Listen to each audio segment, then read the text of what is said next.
go ahead and teach them every year they come in there at Jeeps, because whatever room they're going in is always people stay over. I think they do that just on purpose. Anyway, like I said, your room is available. We do appreciate that, and we hope that you all enjoy it, and if you get something from the program and something that you'll be able to take home with you, some information about your carnival collection.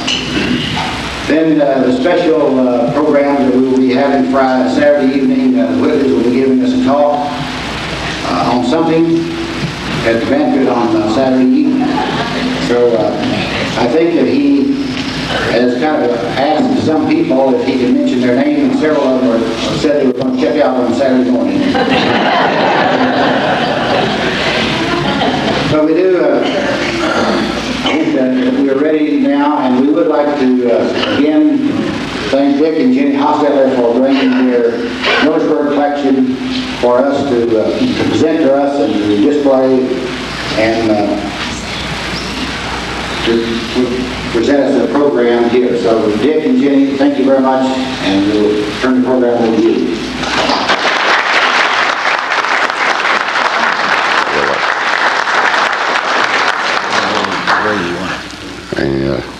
See where that works the best. Okay. Get that beat on somewhere. Put it down here, I guess. But when they have such a big belly, it'd reach.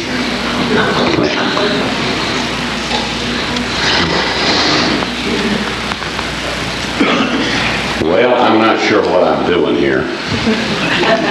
I look out and I see all these people that have collected glass for 30 years, and we've only been collecting glass seriously for about 5 or 6 years. And some of the people know a lot more than I'll ever know. They've probably forgotten more than I'll ever know. But we're proud of what we've accomplished in just that short time. There's some pieces I wish I would have that I know I'll never have, but you have to balance the pocketbook with the pieces. I didn't have much choices to what I wanted to collect. My family history goes back to Holmes County. On my father's side, we've traced it back somewhere around 1811 to 1812 is when they moved to Holmes County. We're not sure quite what year. We do know the first one was buried there in 1814. And on my mother's side, I found out that they moved there in 1826. So my roots go pretty deep into Holmes County. And this is not carnival glass. And it's really not Millersburg. It's family glass. That's the way we look at it anyways. We're from Oklahoma City. And as you all know, we had the big bombing down there. And a lot of our carnival friends called us to see if we was all right. And we want to thank them. But that's enough of that. Let's get in with glass. Marie said something about in her book that there were some confusing patterns. And this is some of the questions I get asked most often about these patterns. On the blackberry, the grapefruit, and the strawberry, how do you tell the difference between them? And it's not hard. On the blackberry, you'll find that there is 2 little caps on top of the berry. And most of the time, you'll find the 3 leaves and the 1 berry in the center. There is a variation, though. There are 4 leaves and a larger berry that is moved. So sometimes if you want to look at some of these patterns and the variations, you'd be surprised what you find down the center. And then if you go to the grapefruit, it's basically the same as what the blackberry is, but there are no caps on the berries. And there is also a center pattern with a variance in it, and there's 4 different variants in the bottom is where you get your variance. And then if you want to go to the strawberry,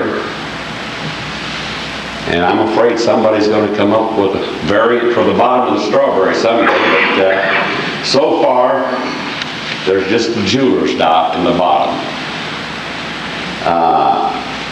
We have several different examples here, different shapes. There's a lot of them. There is a different variation on where the leaves are placed.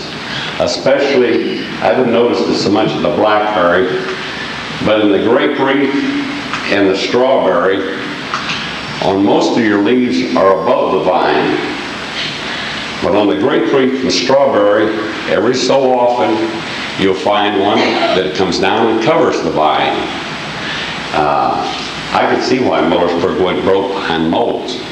There are so many different molds. We don't have all the shapes. We're just getting started getting at the tri-corner, the square. We have the square strawberry, which Diane Fry sold to us. And I believe, oh, that's holly. Okay.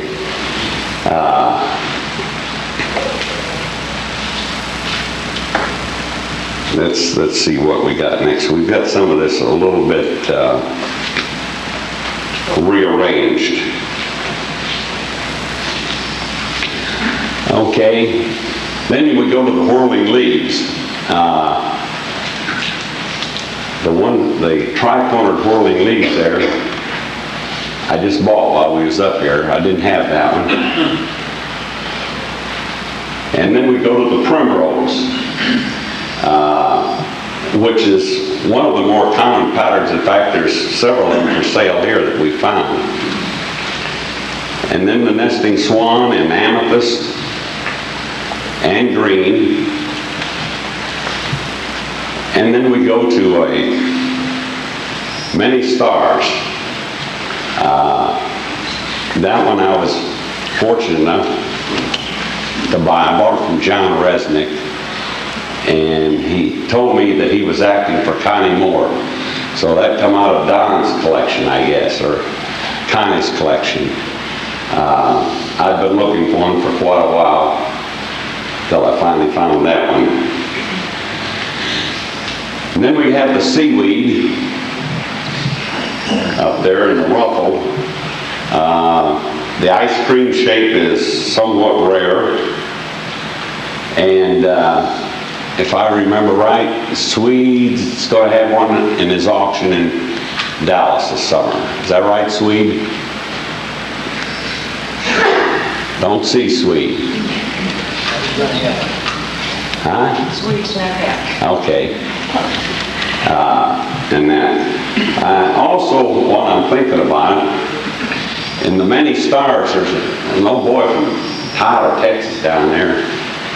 He found a marigold, and I think he put it in the microwave oven and kind of flattened it out. He's got a chop plate like that. It's very pretty, Bob.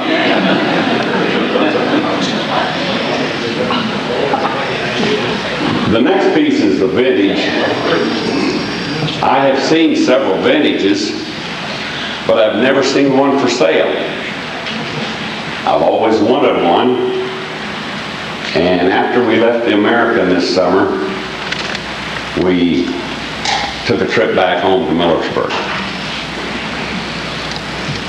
And while we was doing a little junking back there and visiting my sister, we found this vintage 7 Mile outside of Millersburg in an antique and craft shop. that what tickled me was when Steve Mogg asked me where this place was at, and I told him he never even looked in there. That said crafts on it. He didn't look. He missed the antique part. But that piece sit in there, well, needless to say, it come home to Oklahoma. And it's got the hobnail back on it, which makes it quite collectible. And there are also the 5.5-inch saucers that go with that. I do not have one. Then we go to the little stars. I have 3 different colors in the 7 to 8-inch little ruffle. Those are a little hard to find. There are some 5.5 and a 9-inch little stars that are pretty rare. Then there's also a 10-inch that are scarcer than that. That does not have the best iridescence. So where else are you going to find the 10-inch little stars? Sometimes you have to sacrifice the iridescence maybe to get the piece of glass. And then we was fortunate enough to we have 2 trout and flies. The amethyst and the green, one in radium and one in satin. That I would like to find a big fish, but so far I haven't found one. If you want to see the big fish, I know where there's one here. yeah, I do too. But George Locher's a little reluctant to let me have that one. But go look at George. Yeah, if you want to see a good big fish, go down and look in George Locher's room. He has the most beautiful big fish in a banana-shaped bowl you ever seen in your life. He also has a mitered ovals base down there that I kill for. And a green Ohio star. But, okay, then we come to the hanging cherries.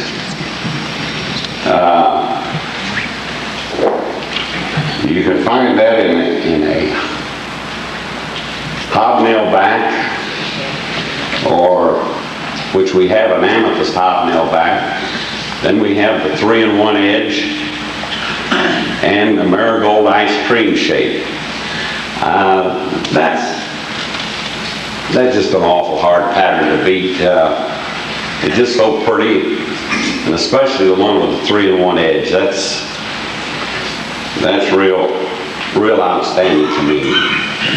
Then we have the raisin ribbons in a green and an amethyst.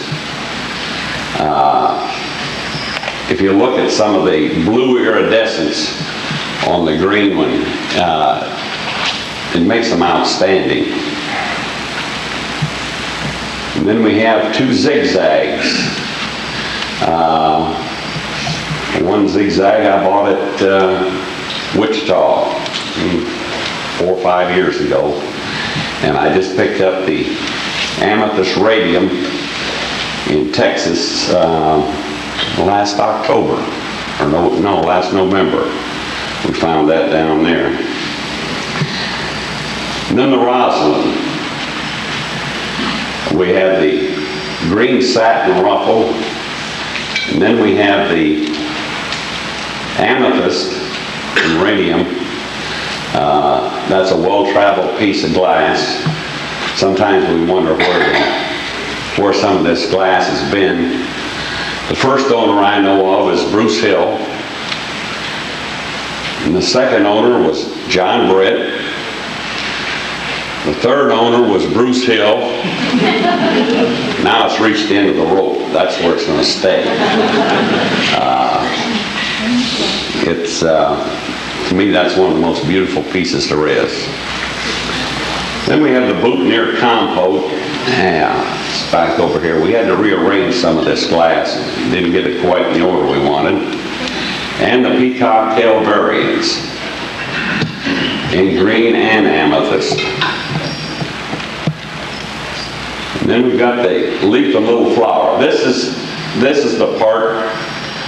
Eleanor Hamilton is A lot of things, she has the same taste.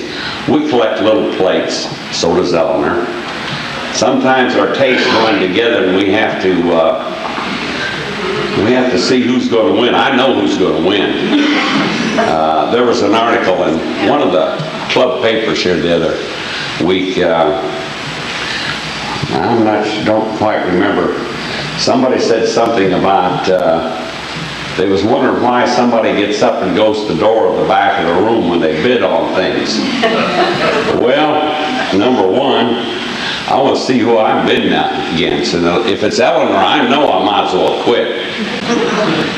And two, my wife's got the sharpest elbows, and her and I don't always agree on when to quit bidding. And if I get up and move away from where she's sitting, she can't hit me in the ribs.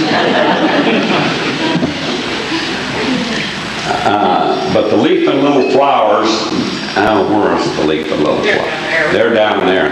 That's the pieces that Eleanor and I battled for, beside the little plates.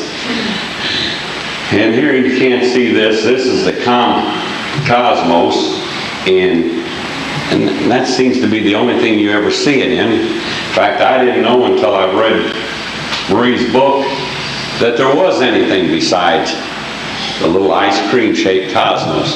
Here Marie comes up with a beautiful green ruffled one. It'd be quite an addition to any of them, any collection. Then we have the pin trays, the seacoast, and then we have a sunflower. We just purchased those in California last month. I've been looking for them, but I couldn't find them. I just found them last month.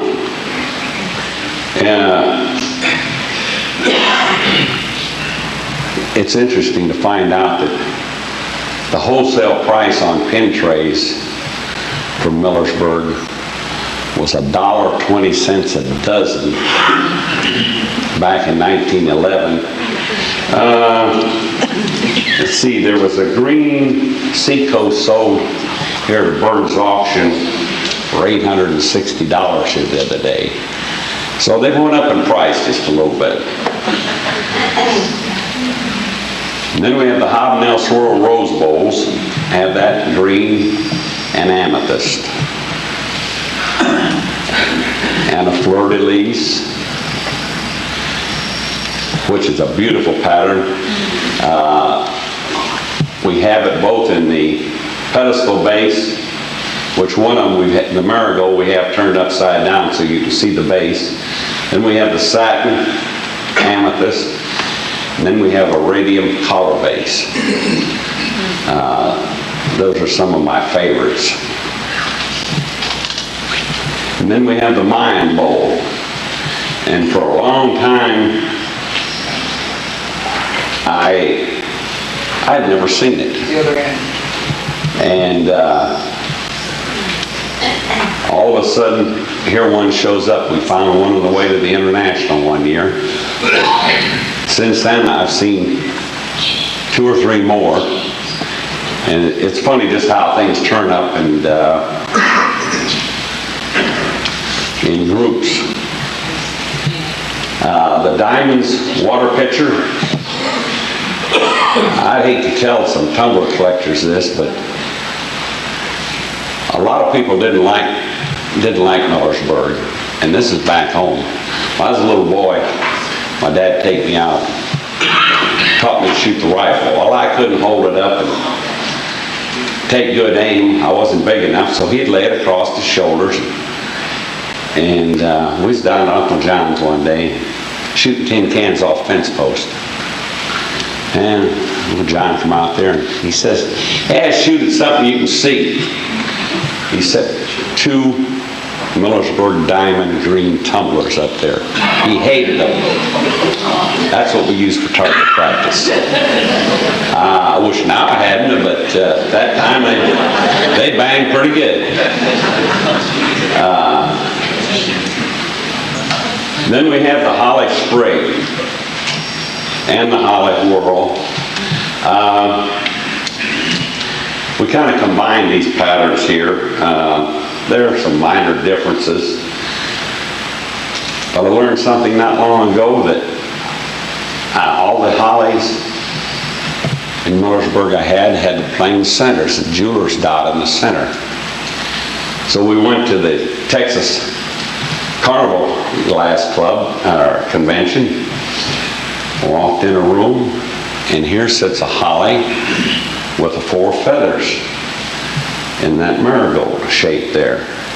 Same thing as on the grapefruit. Yeah, same thing as on the grapefruit. I had never seen it before, so I bought it.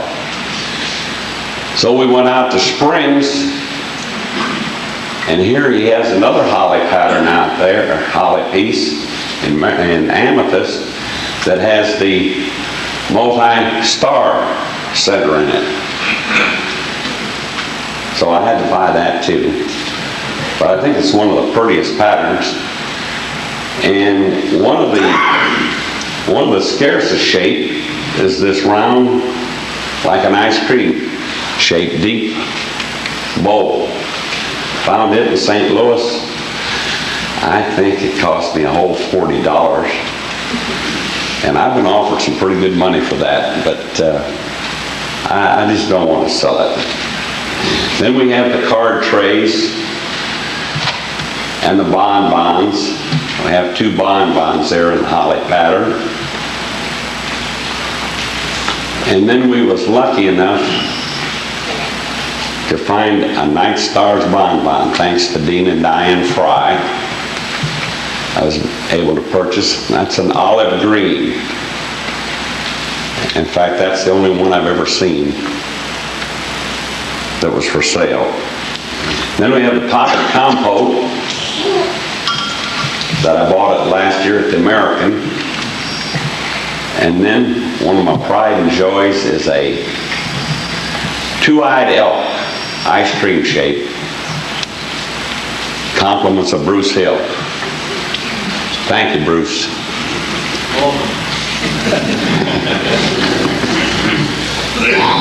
And then we come down to the peacocks.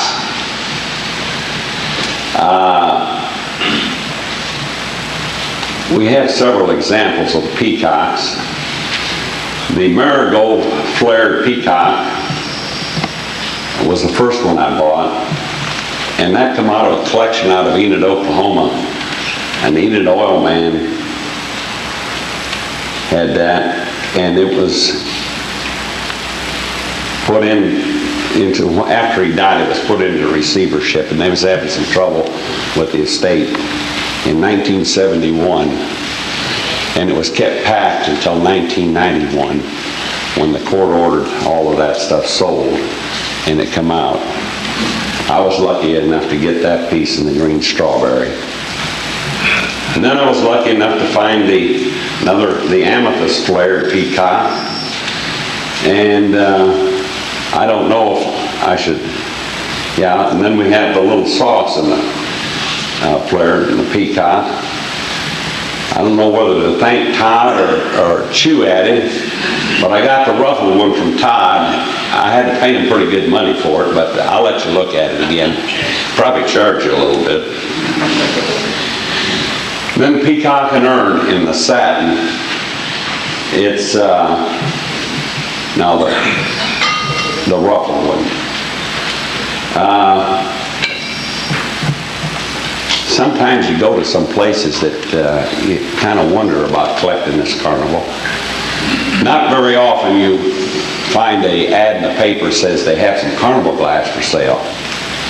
But I read the ads anyways, it's good exercise.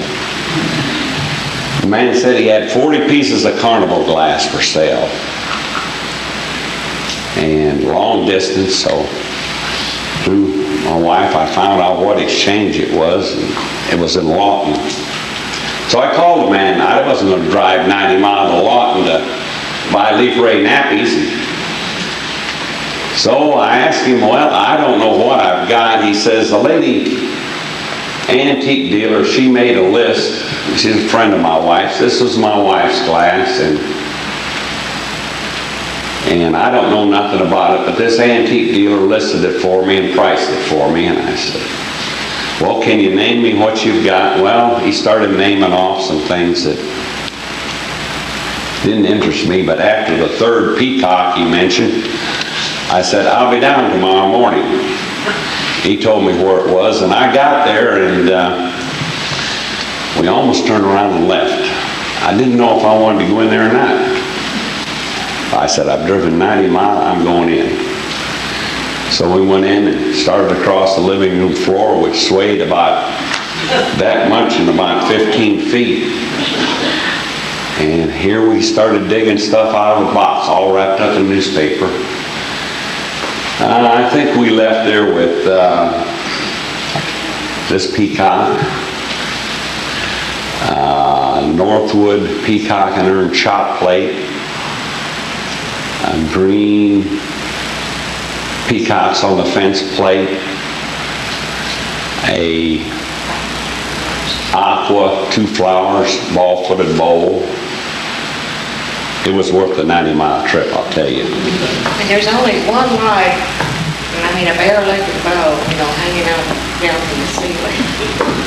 We just kind of had to guess. You had to guess at what you was looking at. There was Fortunately, nothing. most of the air ducts were Yeah. Then we have the peacock and urns in the ice cream shape. That one there she's got is the first piece of Millersburg that I bought. I bought it at Jim Seek auction in Wichita. That was before I learned that all carnival glass is not created equal. I've been looking to try and update it. I've come part way.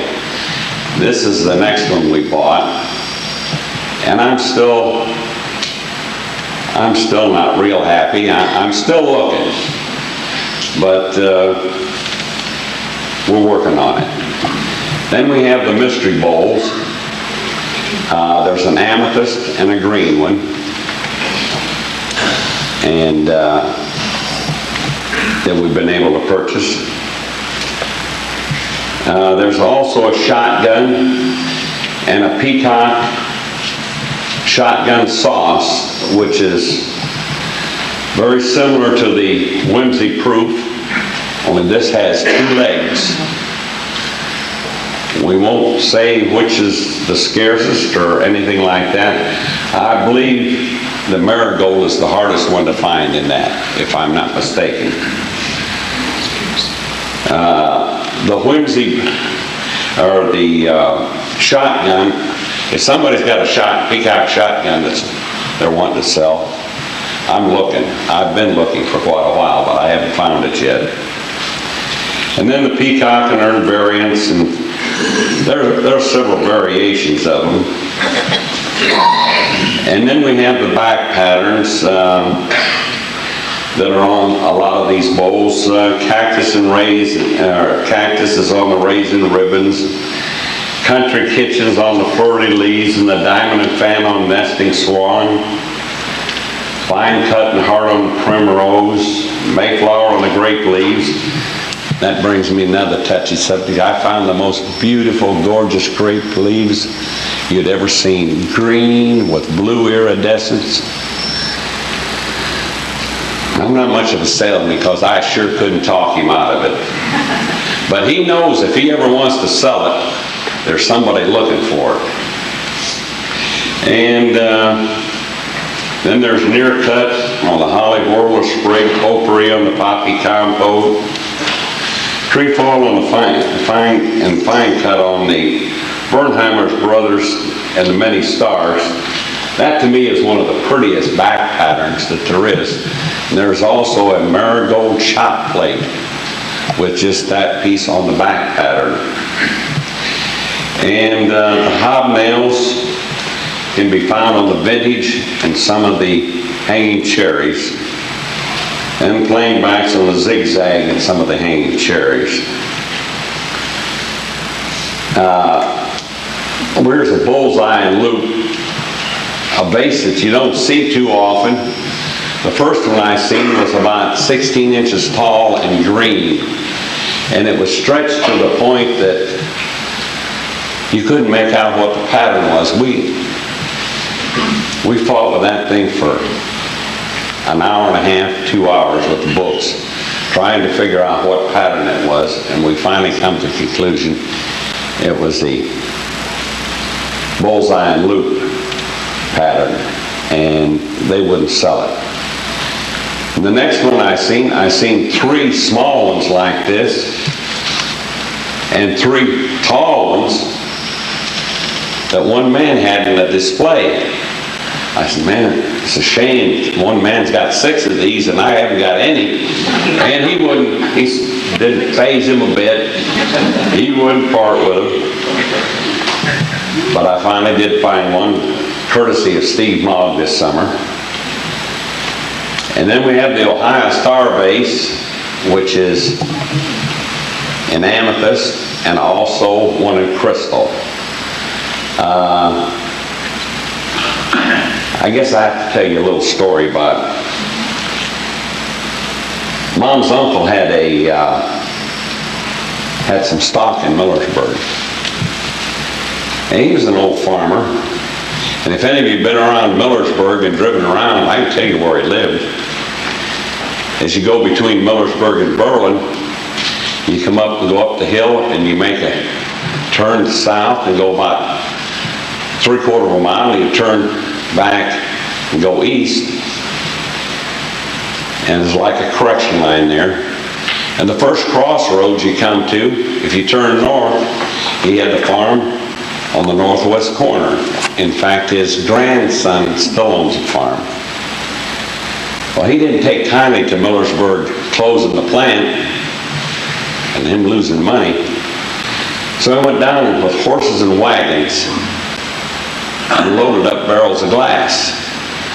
And he hauled it home and he gave it to the nieces and nephews of the family. When it was birthday time, Christmas time, he'd go get a piece of glass out of the barrel. That's where this Ohio Star bolo come from. It was a marigold, had the base broke off of it. So Jack Hamilton made a bolo for me. I know of 2 marigold Ohio Stars that come out of the barrel.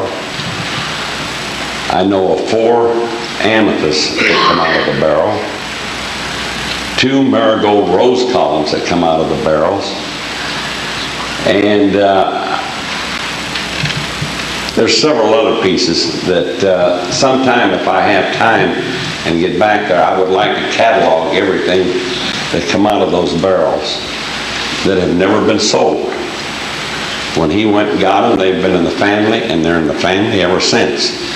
That's why I say that they don't call it Carnival or Millersburg glass. It's family glass, and it stays in the family. If you want to start a fight, you try to talk them out of it. I mean, they'll fight. And that's one reason I'm just attached to Millersburg. Then you go to the Ohio Star,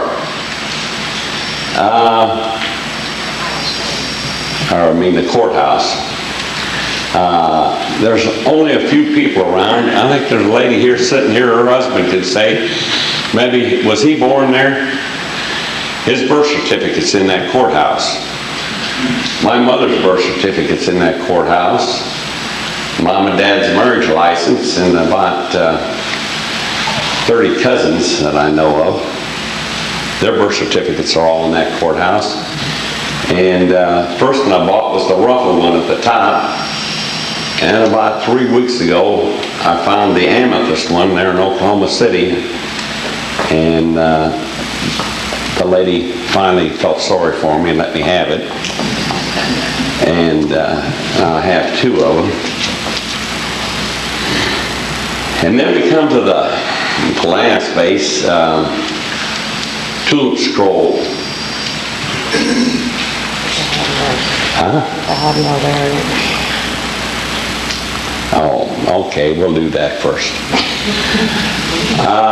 Okay, we're going to hobnail variant. There's a controversy about this, whether it's Millersburg or whether it's Benton. I've been trying to trace it down. I have 4 different stories on it. I have one folder of just Millersburg stuff, and with all the correspondence and the phone calls and the notes I've got, I'm going to have to start another folder just on this vase.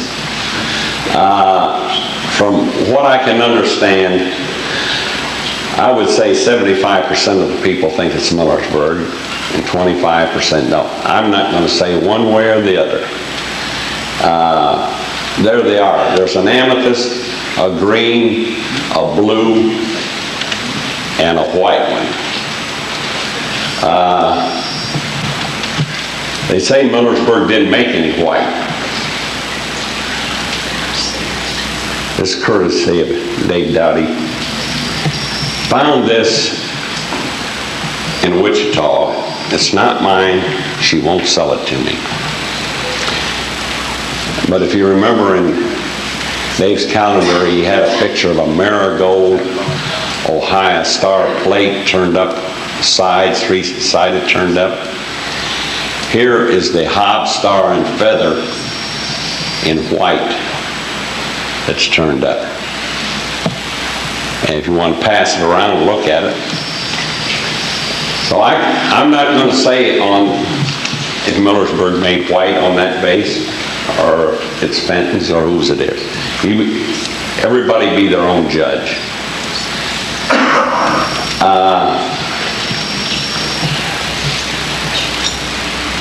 This tulip scroll vase here, I tried to buy for 5 years.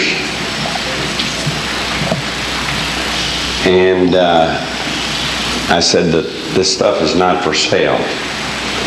This come out of the barrel. It belonged to my aunt in Harper, Kansas. I didn't even know she had it until after she had died. And her boy got it. In fact, her 2 daughters don't even know this exists yet. Don't ever tell them either.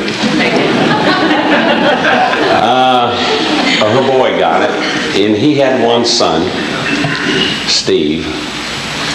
There used to be a piece of tape across the bottom of this that had Steve's name on it, if something ever happened to him. Well, Steve was killed about 4 years ago in an automobile accident. And my cousin hung on to it. He died 3 years ago, massive heart attack.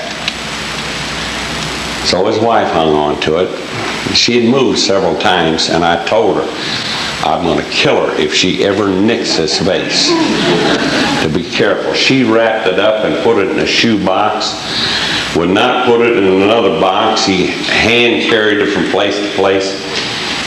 She finally called me and says, come and get this darn thing. I'm tired of moving it. So I went up, and sure enough, it wasn't nicked. Now, it was dirty. You couldn't see any iridescence on it. But once it got cleaned up, it looks pretty good. One thing she did say, this stays in the family. So I give orders that when I die, just tuck that in my arm like that and bury it with me. I had a better idea. She has a better idea. I got 3 natives, put them in the vase, put them over the mantle, like people.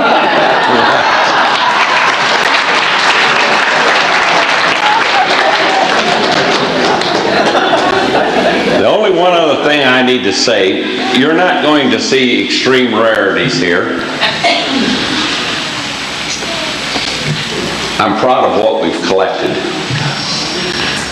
But there are some pieces on display in these windows that you want to pay particular attention to. And I think if you would go to the banquet Saturday night, you're going to see some other pieces that I kind of think Floyd is going to bring them out and let somebody look at them. I wouldn't swear to it, but I just about bet money he would. John's got some beautiful pieces. He's got a holly compote down there that's quite rare. How many are there, John? Four of them. Is that the one? Just one like that. Yeah. Is that counting the marigold one that was found this spring in Millersburg? No, this is tricorn. Yeah. There's one found this spring in Millersburg. John's got some other Millersburg down there, an unlettered courthouse. Just look around and see what there is, and you'll really enjoy it. Thank you.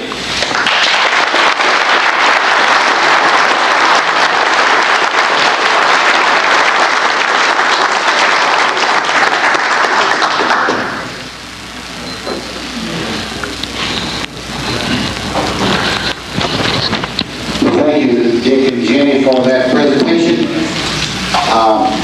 We'd just like to say that you're welcome to look at the glass, but remember that's someone else's glass sitting there. If you'd like to see one, examine it more closely. If you can't see it as it sits, then please ask one of them to pick it up and allow you to examine it that way. But it is their glass, and we would not like to see it get damaged in any way because someone accidentally dropped a piece of glass. And again, to go along with what Dick said, there are some very nice pieces of glass on display in the rooms. There's some nice glass for purchase, for selling. So please take your time and examine all of those the rooms where glass is on display, and take advantage of the opportunity that you have of seeing some very nice glass. If you have any questions, I'm sure those people in the room would be glad to talk to you about it or show you that glass. But also remember too that in the room there's glass for sale, and that glass usually is there for you to pick up and finger and handle and examine. But that glass sitting in people's display is not for sale, it's there on display. Please refrain from picking up glass out of their displays and handling it, because periodically someone does that and a piece of glass gets damaged from that kind of activity. So please feel free to view the glass, see the glass, examine it, talk to the people that have it. And if you want to examine something, get permission before you do that. Don't just walk in and go picking up glass. But that is for sale. I'm sure it's obvious it's probably on a bed or over in another area, so it's usually there at their own peril if you want to examine it, which you're going to have to do about it. But again, we thank you for coming, and we want you to feel free to go around to all the rooms. I think that most all of them are occupied at this time. There are, I think, 3 or 4 rooms in the hotel on the inside that are not Carnival people. There's people that have stayed over. But if you're there, you're Carnival people, if you have your name put on your door, open your door and visit with everybody else. If you're new, feel free to examine and talk and discuss classes. I'm sure that everybody is willing to do that with you. So enjoy it, and we hope to see you then at 7 o'clock this evening back here. And we'll enjoy the presentation by the delegates here, and we'll see some very nice faces. I think that is one thing that most of us are very lacking on as far as the knowledge of vases. The vases have, in the past few years, are gaining in somewhat popularity. If you don't believe it, attend some of the auctions and see when they're bringing $27,000 to $28,000. Obviously, there's some interest in vases. So we're anxiously awaiting that presentation. So it will be in here at 7 o'clock. So we hope to see you back here at that time. Thank you for coming again.